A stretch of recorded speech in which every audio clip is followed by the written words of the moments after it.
Hi everyone, I'm Carly. I've been asked to show how I make my eye patches.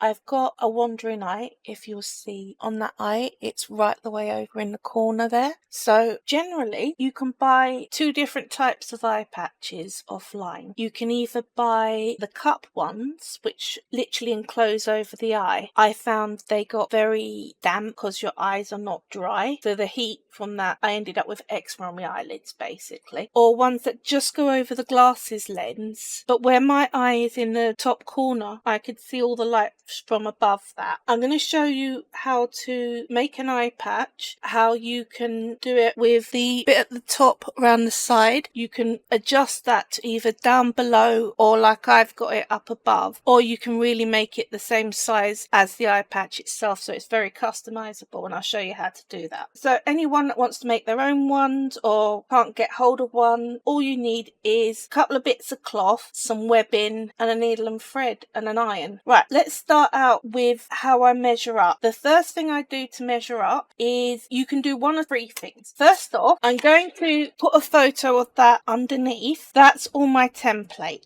So if you want to get exactly the same thing I've got, you can use this, square it up so it's A4 and then cut them out and use those. Or you can get one of the packs of disposable eye patches and use those as cut out templates and then start to modify the back the way I'm going to show, or you just do what I'm doing. Right, how I started out was a bit of paper. I need to measure up what I want for this back piece. The first bit is always going to tuck in to behind your nose rest. That is going to go a bit diagonal when we start cutting. But first we want to work out length. So you tuck it in. It's a bit fiddly. Fold up the arm. There we go. Like that. You can see it's folded up the arm of your glasses. And then work out how long you really want to take it. You don't want to start getting where it's hooking over the ears. I felt probably there was fine. What I suggest, instead of cutting out immediately, do folding, because you can adjust and refold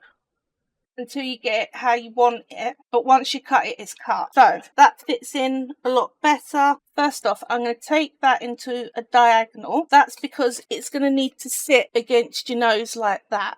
Yeah, you'll see all eye patches have that diagonal in there. So tuck it in, fold it up. Then you can start folding the top around into a shape that suits you. This is so fiddly. It did take me ages to get it right. Basically, you can cut it out around the shape that you want, hold it in place. You can use tape to tape it onto the arm if that makes it more secure. Once you've got a shape that when you put it against your face, you can't see any light around it, you know you've got your back base. Right, and that's how I came to my back template, which is this. I've cut it out of acetate once I settled on what I wanted, because then that means I can use it many times over. So you see how that slots in like that and folds in like that. Now if you wanted to take it lower, you could do that, move it down. If you wanted to make it the same size as the glasses, you'll just cut it the same size as the glasses. But you need a back panel. It's non-negotiable for the design.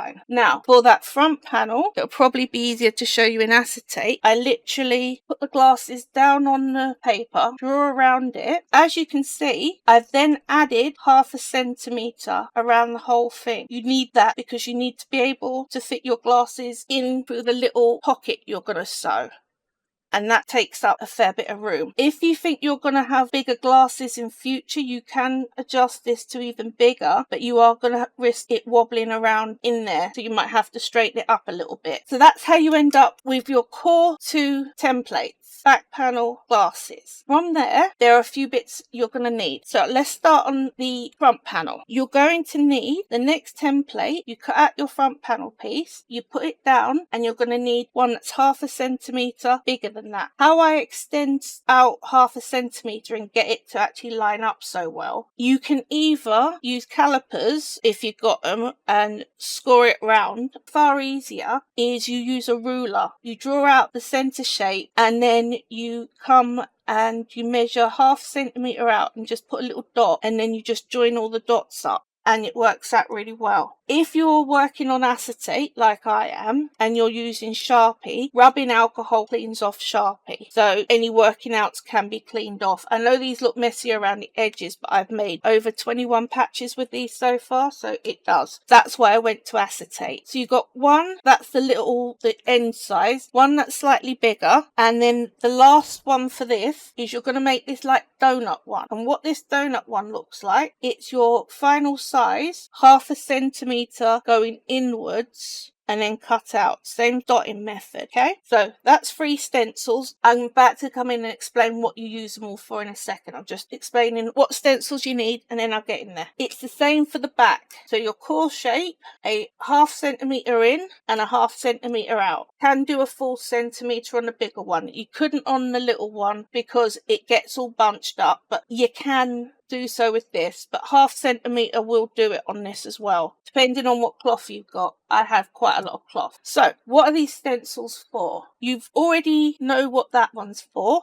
That's going to be your main cloth design. This larger one is what you're actually going to cut the cloth design size to. And the reason why you're going to cut to the larger one is how this gets put together is you flip it over, you're going to cut some webbing to the small size that goes in there, and then I use black for my filler cloth because it really does cut the light out a lot better, and black cloth is very easy to get hold of. You're going to need 2 bits of the black cloth, that there, and then you iron that down. So now that's stuck. Then I come in with a pair of scissors and I cut a line down to the black wherever it's got a curve. On your main design, that's going to be quite a lot more cuts. On the longer one, this, you can get away with actually having quite large sections, but it's anywhere that it's got a bend because you're going to fold this over and you don't want to cause creases, so the cut lines help you with that. So the donut shape, what's that for? That's for another bit of webbing like that, and that goes in on top, fiddly. I sometimes use tweezers to line it all up because I've got big sausage fingers, but you see what I mean? The tricky bit with getting this ironed on is you've got to be very careful and use the very tip of the iron. And what I tend to do is the first fold over like that and then just tip the iron down onto that little space there. If the iron touches any of this other webbing, it's going to melt it. So you really got to be careful when you fold over an iron. It can stick to the iron. Some tips I've found to combat this. First off, when you cut out your webbing, get a bag, put all the scraps in a bag. Do not throw them away no matter how little bits they are. Keep them all. You're going to use them several times throughout the process to help repair problem areas. Yeah? If your iron hits an area and melts it and it hasn't got the folded over cloth on it, clean the iron down probably with a scourer. That's what I've found works to get it off. But then that'll leave you a little patch in your donut that doesn't have any webbing because it's already been activated. So you get your scrap bag out and you find a bit that fits that and use that, and it saves you making a whole new donut again or a whole new flat circle. I've had to do it several times. I also learned, do not keep any webbing on your ironing board or near your ironing board that you're not actually ironing at the time. I have swung round and hit the pile. That was not fun. That pile had 15 Eyepatch webbings on it that I had to then repair with my scrap bag. So yeah, so that helps. The last bit, once you've got this all tucked over, so if you've got any bits that are sticking out of your webbing and it looks scruffy, that's fine, because the last bit is going to go on top and seal in all those foldovers. Okay, so it ends up looking very smooth with a cover on. That'll give you your eye patch, your main center bit. That gets put to one side. Oh, one last thing to tell you. How I work on finding my design on a bit of cloth. I pick what I want, then the acetate really works. If you haven't got any, a lot of plastic packaging is see-through and quite flat. That'll work fine. You can do it with paper, but you can't see through it, so it's harder to line it up. So I line up the actual finished eye patch that I want, so probably like that. Then I get the extra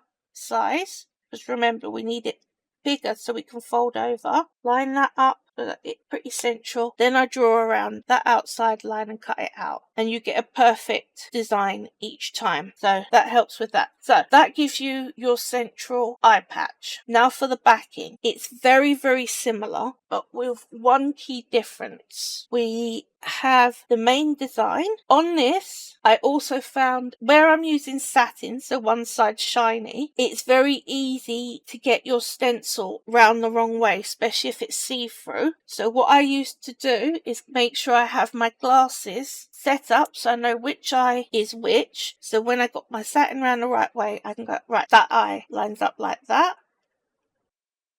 Stencil like that. And because I'm going to be working on the back, flip it over and I know I'm working on the right side, yeah? You don't want to draw around on satin on the top edge. It really does just show through. It's risky. I always work on the back. So you've got your large bit of satin, then wadding in the centre, same as before. One bit of black, then that gets ironed, then you come along and you cut slits up to the black along the straight. So I'd go there, I'd go there, I'd go there. You might be able to get around that, but here I'll do a few, okay? Once you got to that stage where it's then you've got your donut on and stuck that down flat, you do not put this back bit on yet. Once you've ironed that all down and that's all flat, and before with this one you put the backing on, you don't put the backing on yet. You need to assemble at that stage. Backing goes on once it's assembled on that last patch, okay? I'm going to go off, do a bit of ironing, get to the next stage. I'll be back in a second. A few moments later. Where I've got to, this is what I was talking about, cutting the petal shapes around outside. And as you can see on a long bit, you can fold down pretty straight. Whereas if you tried to do that with a corner, it would bend. So you literally are going to overlap like that onto your donut ring. Make sure it goes down, fold like that. Now, the few tips I've got for this, what I always do is I start with the top bit there. Once I've got the ring of wadding in, iron that down and then come and do the bottom bit like that. That will hold your donut ring and stop it sliding around. Again, always try to make sure that you do not touch anything that is bare wadding with the iron, just the covered cloth. I have always failed miserably at that. So like I said, I get my excess back. The other thing I use is a scrap bit of cloth to go over before I iron, because if you can see anywhere where there was ink that you drew at the outline on the wadding, that can come through onto the surface. All this would have been stuck on my iron. So basically what I'm saying is use a bit of extra cloth, but be careful that none of the ink from that cloth ends up on your ironing board cloth and then you put this front down and iron onto it, because you'll end up with these dark stains on your satin and that would be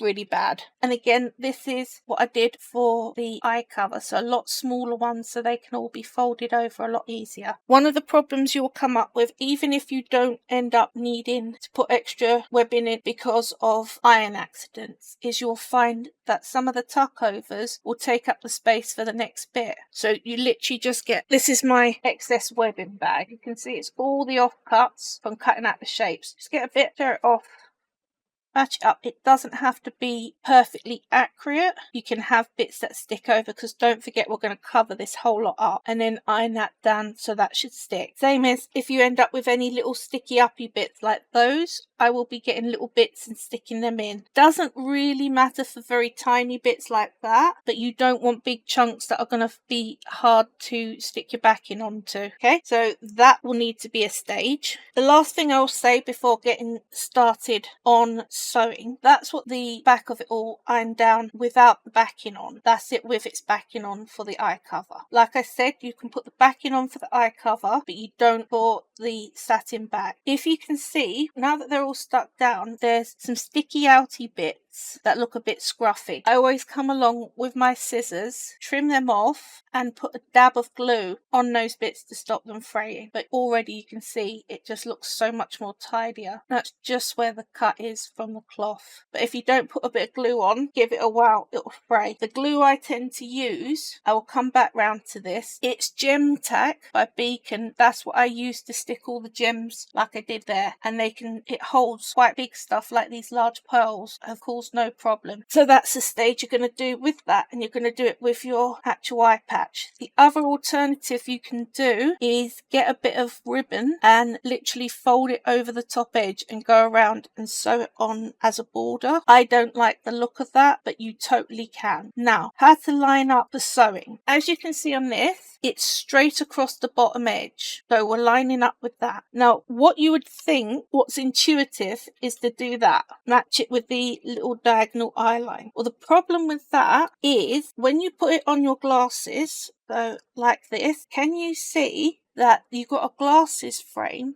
that overruns where it'll stop at the nose piece? So if I was to line them up there and there, can you see that front edge of your glasses would all be not covered? So what you have to do is whoop, just over a little. See? So from lined up, just over. And what that looks like is that, see, little bit of eye patch over sticking. Just stops it looking kind of stupid. So the first line I sew, line it up over a bit, and you can line it up in your glasses if you're really worried about getting it perfect. So stick it in. Again, you can use a bit of masking tape to hold your back if you're worried about it moving. Put it on, hold it like that, get it lined up over like that, and your first stitch is going to be there. You don't want to go all the way up there. You need enough room for the widest part of that glass to be able to move around the ends. So needle and thread. Other thing I would say is you've got to stop a lot shorter than you think. The reason behind this is it's to do with this towel at the end.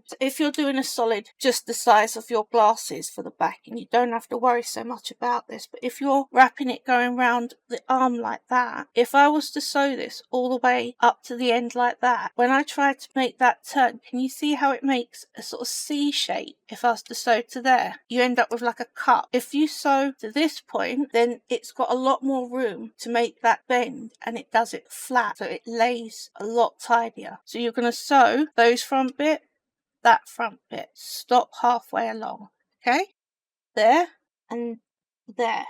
That is all. I tend to do the bottom first, and then it lines up, and then come along and do the top, because you can then work out how much space you've got to give it. If you sew the top and then come to do the bottom and it don't line up right, you then got bagging and creasing. So overhang like this. I'll do this bit of sewing along the bottom and I'll be back, okay? More moments later. Right, I'm back. As you can see, tiny little line of stitches just there. Now, important bit. All your knots need to be at the back of the satin back plate, because remember, we've still got the black cover to put on that. That will hide all your knots under it. And you definitely don't want to leave a knot along that bottom line, because it will sit straight on your nose and it really is uncomfortable. I did that on my first prototype patch, trust me. Don't make that mistake. Keep your knots in the back here and you'll be fine. So we're now doing the top line. So this is when you get your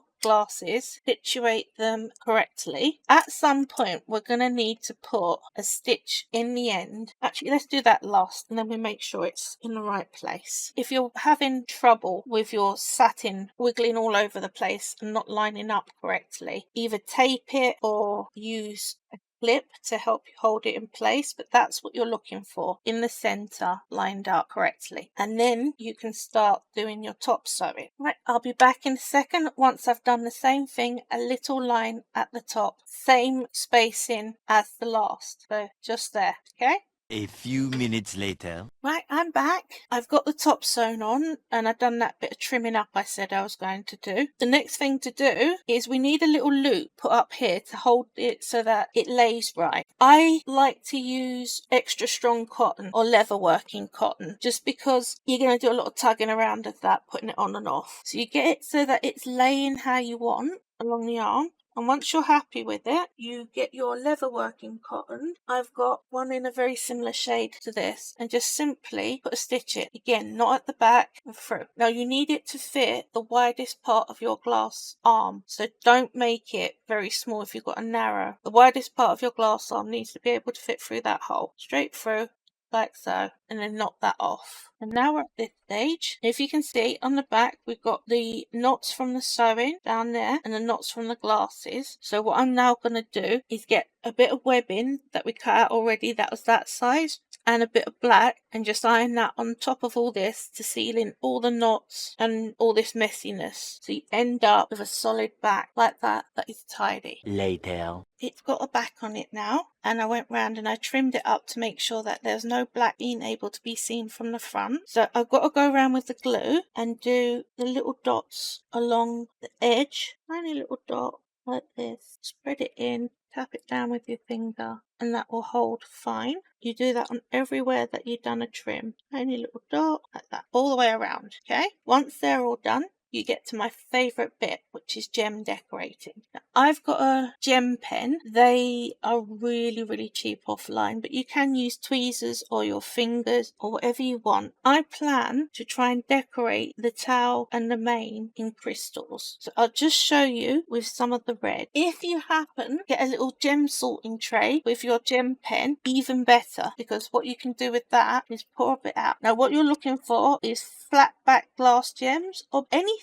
with a flat back. You'll see I've used pearls on some of mine. I'm going to put a photo of the other patches in that I've made myself. I've used pearls, I've used labradite. So long as it's got a flat enough back, this generally holds. So you're going to put a bit of glue like this, pick up a gem with your pen and place. And place. You just keep going like that all the way along. Only work in little patches. You don't want to put a lot of glue on because it dries pretty quick. I've been using Beacon Gem Tack permanent glue. I will see if I can put my Amazon link, but I am in the UK, so it will be one that's workable for the UK. And you just keep going like that. I will show you a photo at the end of the 3 patches you've been seeing me make, the 3 different little unicorns. Here is that one. So I'll show you these 3 in their completeness once I get finished at the end. If you have any questions, you're always welcome to drop a question in the box underneath and I will do my best to answer them for you. And I hope it helps and you end up with some lovely eye patches. Thanks for joining me on all this. I will hopefully speak to you at some point. Bye!